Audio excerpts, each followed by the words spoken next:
How much do you know about coins? As a collector, there's so much information out there to glean. And it's important, I think, every now and then to stop and find out how you're doing with that knowledge. Every week I consume printed materials. I learn from other dealers. I learn from the streams that I do. And today I've got with me Jay Parker. He's on here on purpose because he's not a collector. He collects other things, but he's not a real collector of coins. We're going to take a little quiz today, Jay. Oh, boy. And find out, let our viewers know how well they're doing with their basic coin knowledge compared to how much a person who doesn't collect knows. So here we go. We've got 20 questions today, and I'm going to ask the question. You give me your best shot at an answer, and then we'll reveal to the coin collecting community the actual answer and see how everybody's doing. Now, these are all going to all pertain to U.S. coin and currency. Okay. So we're going to start with a real softball for you now. Okay. So oh, gosh. Get ready. That's the question that scares me the most is the softball. Because if I get it, it's like the $100 question on Millionaire. If you get that wrong, you're going to be You can't progress. Yeah. You can't go on. All right. In what year did the U.S. Mint shift from a predominantly copper cent to one made mostly of zinc? Okay, so I'm not a collector of coins, but I think that I know. Is this going to have to do with World War II because there's not copper? Okay, so see, you said this is the easiest question. I don't even know. All right, when did we switch from copper to zinc? I will tell you that it was a result of a shortage that happened a decade earlier. Okay, so I mean, I'm going to have to guess then like 51 or 52, sticking with my World War II shortage of copper historical knowledge, but that's all I've got. That is a logical conclusion. The real answer, and I hope you got it right, collectors, the real answer is 1982. Okay, so what was the shortage in the 70s The of shortage copper? in the 70s, people started realizing that it cost more than a cent to mint a cent, and so they began hoarding copper. Just the same thing happened a decade earlier in the 60s when people realized, there's silver in quarters, dimes, and dollars. They started hoarding, and the price of silver was going up, and it outstripped the numismatic value of the coin, the pure metal. So people began hoarding. Same thing happened in the 70s when people realized. Well, that's still true today, isn't it? Yes. Doesn't it cost more to make a cent? It costs more, but it's not because of the copper, because there's very little copper.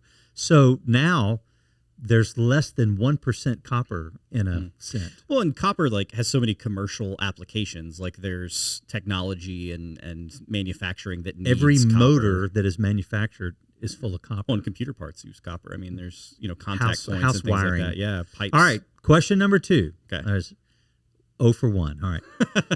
What was the last year the U.S. Mint made 90% silver business strike quarters for general circulation? So this one, I'm gonna guess. I might go 0 for 20 on these. Is that how we're doing? Because this is gonna be long. I'm gonna strike out. I'm going to guess we came to this conclusion earlier than copper because silver just historically has been more of a precious metal piece. So I'm going to guess sometime around the Great Depression, like 1929. Again, very logical. And very wrong. The real answer is the U.S. Mint through 1964. Really? It goes made that 90% wow. silver quarters. Gosh. And now, I mean, if you get a roll of quarters from the bank, and the collecting community knows this, the first thing you do is unroll it and look at the edges of the quarters because a solid silver one will stick out like a sore thumb. They have just in my mind, picture of a quarter has almost like a coppery kind of color. It does. Interspersed. They're made of copper nickel, 75% copper, 25% nickel, give or take. But 1964, the same is true with the $50. The Kennedy first year of issue was 64. It was also the last year of the 90% silvers. All right, number 3. What was the first year the U.S. Mint struck the Liberty V nickel? The Liberty V nickel. Yeah, it's got Liberty on the front. The back is just a big giant V. The first year, so I have to guess. So that is what we're. The first year, they didn't write the word cents on the back. Oh, the V is a Roman numeral 5. Yeah. And people would dip them in gold and try to pass them off as gold coins. As like $5 or? As a $5 gold coin. Huh. And so then they had to add the word cents, which they did 2/3 of the way through the first year of the run. I'll tell you this. The coin ended in 1912. Okay. Now, there are a handful of 1913s that were made illicitly. Oh, odd. Yeah, like a handful that are worth. Were made in an official like U.S. mint. They Just were somebody minted. ran. Oh Yep. wow. Okay, Yep. that's another story. That is another story for another time. And at this point, the gold that they dipped it in might have been worth more than the $5 they were trying to get it for, right? At the time, it wasn't, but now it would be. So take a I mean, if stab. it goes all the way through, then you said what is the First year. First year. So Yeah, if it first runs year. through, then I've got to guess post Civil War because I think in my head I'm just going with stuff that I know historically. It's in my brain it would be after that. So let's say 1868. Not a bad guess. They were still minting the shield nickel at that time.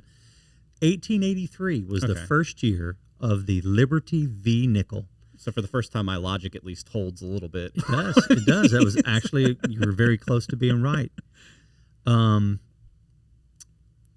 The shield nickel was the first nickel that the U.S. minted. Ever minted? They've only minted 4. The shield nickel, the V nickel, the Buffalo nickel, and the Jefferson nickel. Those are the only nickels that the U.S. has made. All right. In what year did the U.S. Mint begin striking the now current, and still is striking, innovation dollar? These are the gold dollars that are out now. There's no gold content in them. They're made of copper, nickel, zinc, and manganese. It's the manganese that gives them that gold tint. Looks a lot like the Sacagawea dollar that we started at back in the year 2000. Yeah, so that's the historical context I have for this. Is I remember pretty vividly Sacagawea dollars coming out, and using them as bus fare, right? Yeah, or train or and something vending like that, machines right? would remit them too.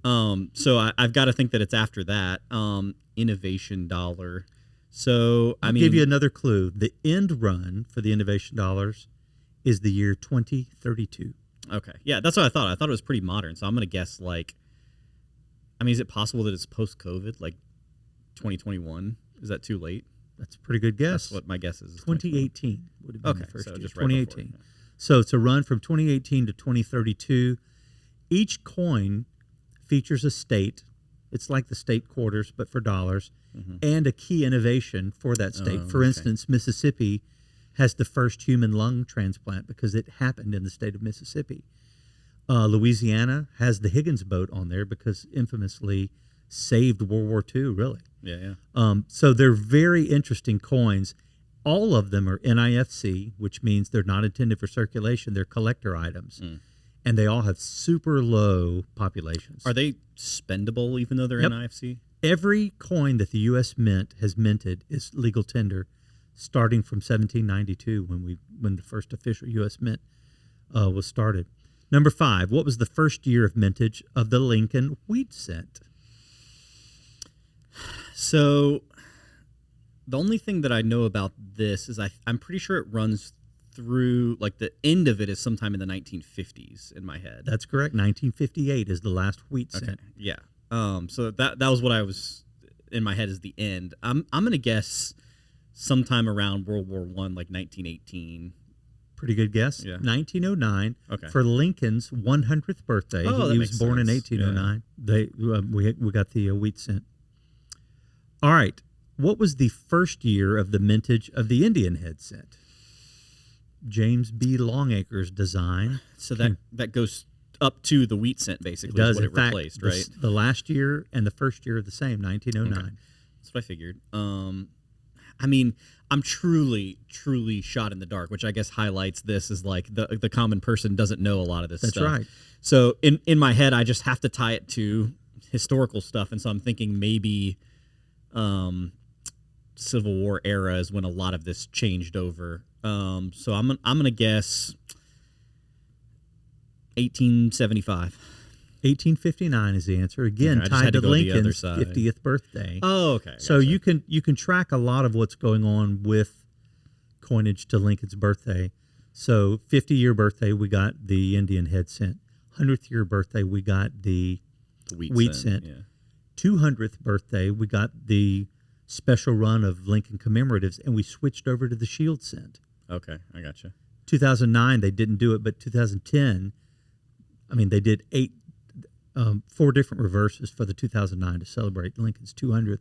Starting in 2010, we got the shield sent. So there you go. That's the way I remember, just tied to his birthday. Yeah, that makes sense. Okay, number 7. How are you doing, collectors? What years were the Eisenhower dollars minted? I need a starting and an ending date. I will tell you this. I will get you caught up. For many, many decades, the U.S. Mint didn't mint a dollar. Huh. Right? So we had the peace dollar. We had the Morgan dollars were 1800s all the way to 21. Then you had the peace dollar, and that went for some amount of time until the Ike dollar that I'm supposed to name, right? And then there was a big gap, and then we had the Eisenhower dollar. Yeah. And you know what's funny too, just as a random aside, is the U.S. is one of the only countries, it seems, that has not adopted the dollar coin as a significant part of like our spending. Like if you go to a European country or Canada, dollar coins are extremely common to spend, but here it's kind of more of a novelty, at least for my life. It feels like. Yep, it's true. I used to get them from my grandfather for doing chores around the house. He would put beside my bed table a dollar coin. Yeah.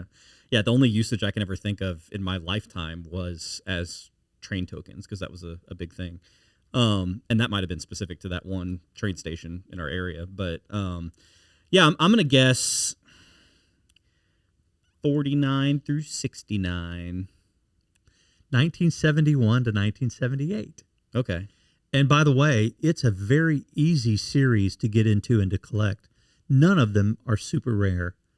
There's, I think, I'm just spitballing, but I think there's like 32 or 33 total coins minted. Yeah. Well, and that's a short year really period short compared run. to some of the other ones we talked about. Yeah. There's no such thing as a 75, Ike, by the way. Oh, what happened that year? They were minting the bicentennial coins that year. Oh, so they just took a minted break. so many, and they did so many special designs of that coin, they didn't have time to do the regular runs.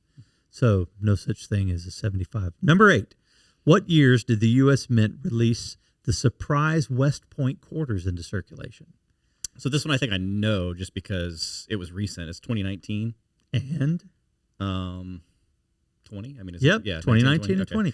So 5 strikes in 2019, 5 strikes in 2020, all bear the West Point Mint mark, 2 million of each strike. Very rare. The Mint did not announce this release. It was a surprise release. They just dumped them into circulation. I love that. It's kind of cool.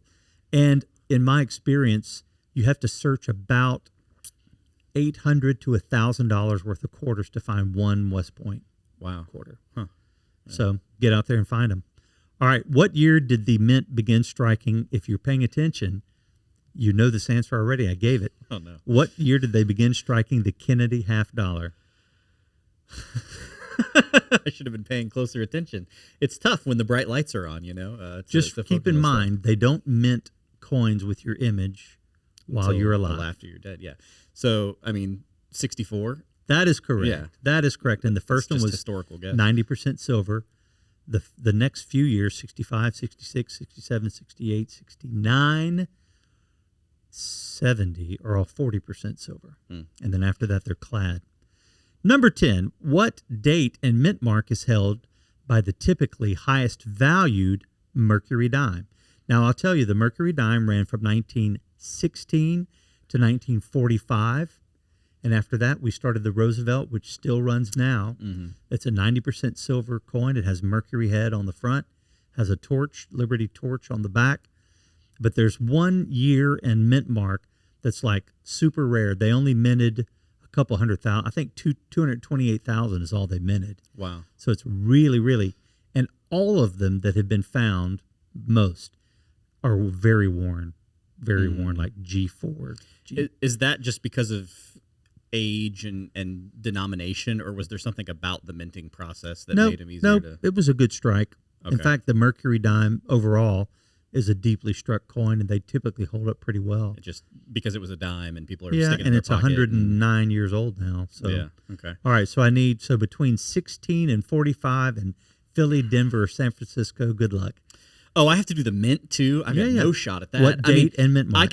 There's a couple of historical things that I know here. One, just as a student of history, it's fascinating because, especially so much old currency, we've gone away from this a little bit. It seems like loved Greek and Roman iconography. There was lots of stuff. So like having Mercury on a dime tracks with, there's all kind of obviously conspiracy theories of the eye above the pyramid and all these things, but they were big into strange iconography. So that's one thing I know historically.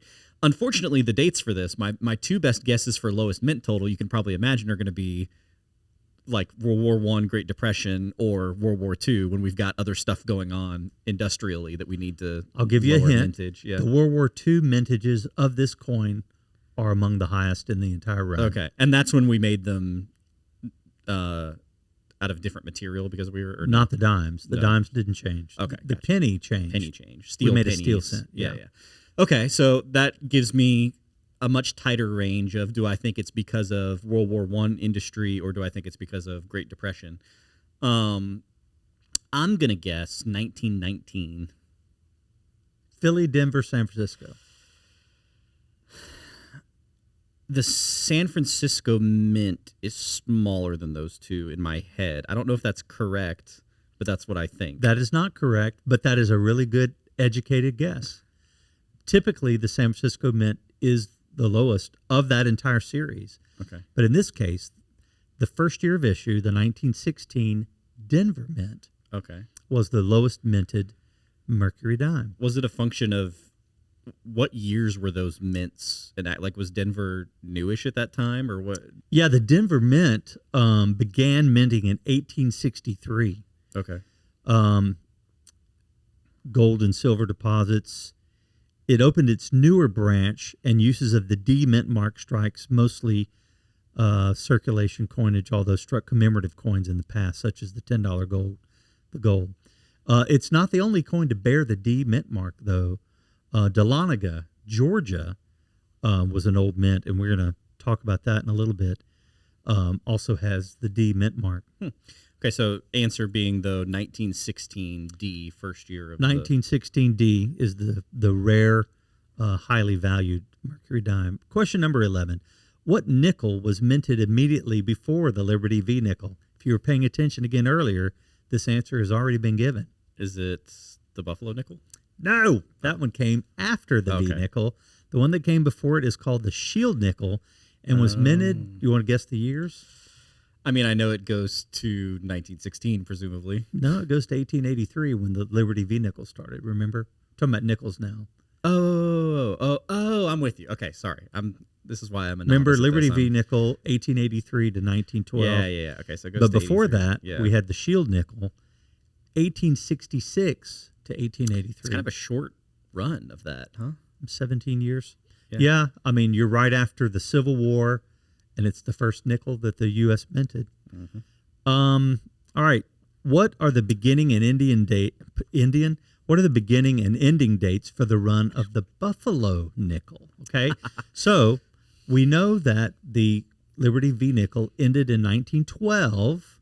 Okay, and I will tell you that the Jefferson nickel started in 1938, but that doesn't necessarily have anything to do. Well, it does in general. Yeah. But the Buffalo nickel, give me the first year and the last year. Okay, so you said it ended in 12, so I got to say 13, I assume. 13 to start is correct. Yeah, until, I don't know, is this another shorter run? Does this go until like the late 20s? Is this 1929? 1938. So the last year of the longer. Buffalo is the first year of the Jefferson. They're the same year. Gotcha. 1913, I 1938. thought maybe there was going to be some other little commemorative or something different in the middle of there somehow. The Walking Liberty silver $50. Okay. The three rarest by population all happened the same year. Okay. It's the three mints of that one Yep. year. The PD and the S are the three lowest of all the entire run of them. And that coin started in 1917 also. So 1917, it ended in the late 40s, goes all the way up to 47. After that, the Franklin $50. Then you got the Kennedy. So 1917 to 1947. I want to know what year is the lowest mintage of all three mints. It's the same year for all three. So, I mean, I guess I'm going to switch up my logic here and stop trying to peg this by some type of historical event. Is it the first year? Is it 1917? It is not, although some of the rarest are in 1917. Okay. 1921 is the answer. Still early. I don't have a reason for why that's the case, but both the PD and the S are all minted in like 200,000s. I mean, they're really, really rare. I don't have it in front of me, but I bet that's a pretty low population point for humans in the U.S. coming off of World War I and the influenza outbreak. That may have had something to do with it. All right. Number 14, what are the beginning and ending, why can't I say the word ending? What are the beginning and end dates for the run of Franklin Silver half dollars? If you're just paying attention, you would know the answer to this.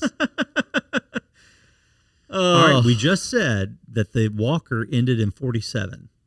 Yeah. We know the Kennedy started in 64. Yeah, I did. I caught that. So is that the answer? Is it 47 to 64 or 48 to 63 rather? There you go. Yeah. You got, ladies and gentlemen, he got one right. The college novice figured it out at some point in here. 1948 to 1963.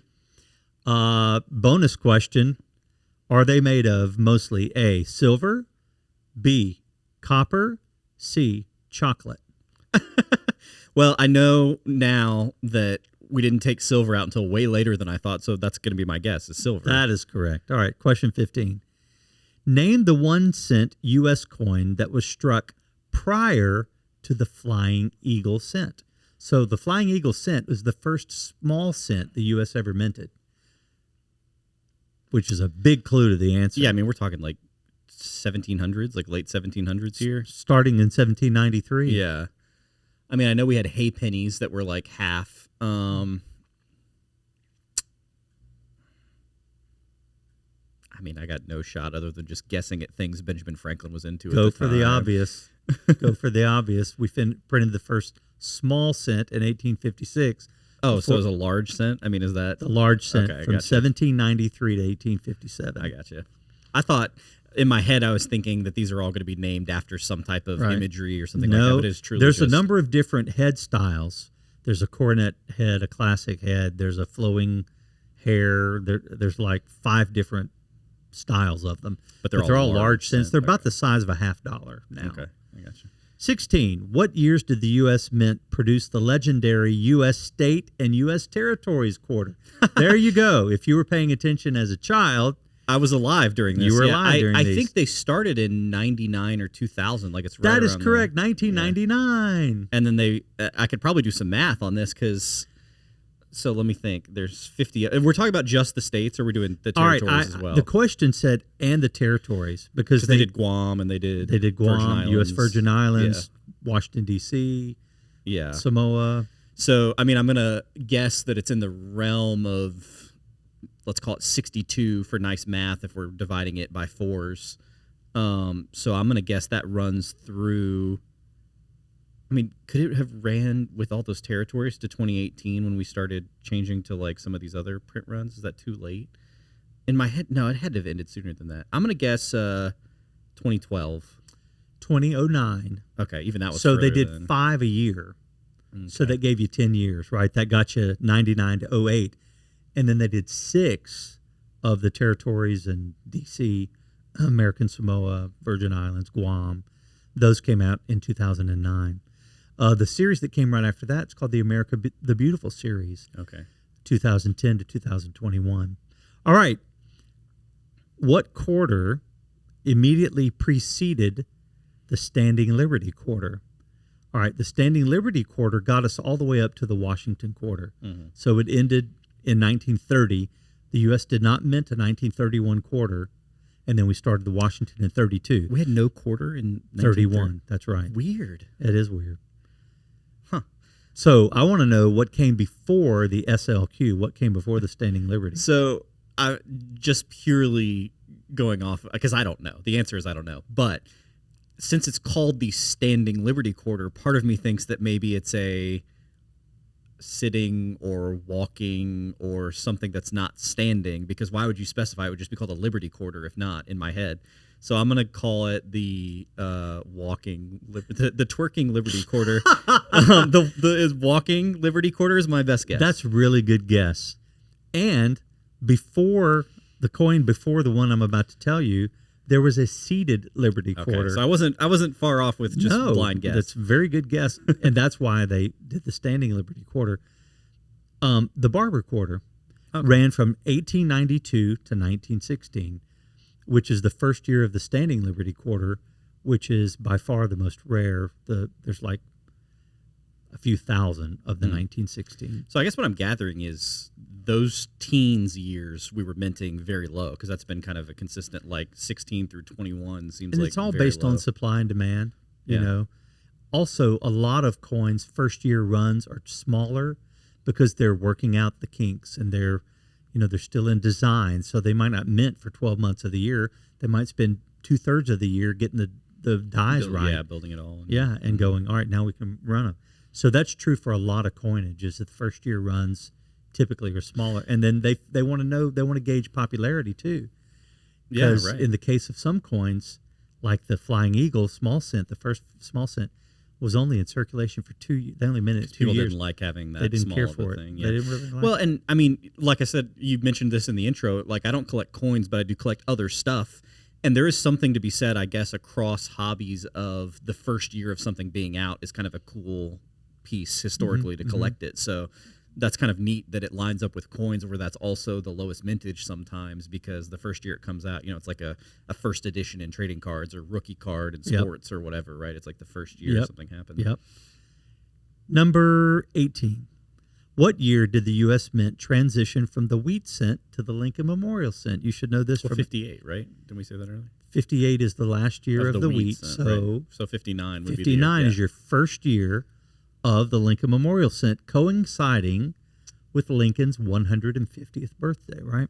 Question 19, what year did the U.S. Mint begin producing the Roosevelt dime? Again, if you were paying attention earlier, when we talked about the Mercury dime and what year it ended. A lot of numbers being thrown around here. Yeah, there are. Let me think. Okay, so Roosevelt dime. We did talk about this.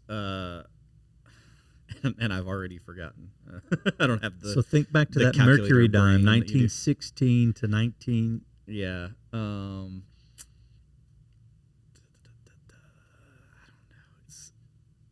It's not. I can't get 64 out of my head, and I know that's the Kennedy $50 because that's the year he was assassinated, right? 71. 1946. Not anywhere close. That's all right. So the Mercury dime ran up through 45. Yeah. And then in 46, we started the Roosevelt dime, which we still have today. A very long run, right? Yeah. All right. Final question. You've done so well.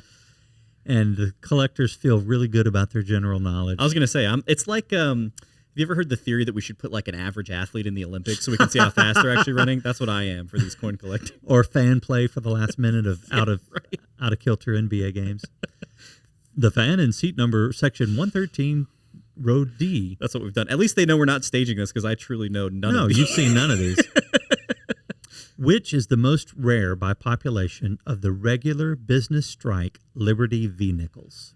Okay, again, the V-nickel ran 1883 through 1912 with some illicit 1913s, but 12 was the official end date. So I want to know which one of them. By the way, I will tell you this. It's an S-minted coin. Okay. And there's only 1 year that has anything other than a Philadelphia mint.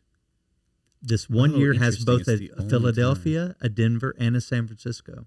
Okay. So think about when those mints would have been around. I'm thinking of historical, when San Francisco is starting to get significant industry beyond just 1849 gold rush. Yeah. Right. So, I'm thinking early 1900s is when San Francisco like really comes on the map. I'm going to go 1909 is in my head. That's a really good guess. The real answer is 1912 S. Okay, the last year they minted the coin, the San Francisco Mint minted 238,000 of them. And that is one of the rarest nickels out there. And that's the quiz, folks. Thanks for stopping by. Don't forget to subscribe, like, and follow. And remember to check me out on Whatnot, Instagram. And I'm John Parker with Parker Pennies. Thank you so much.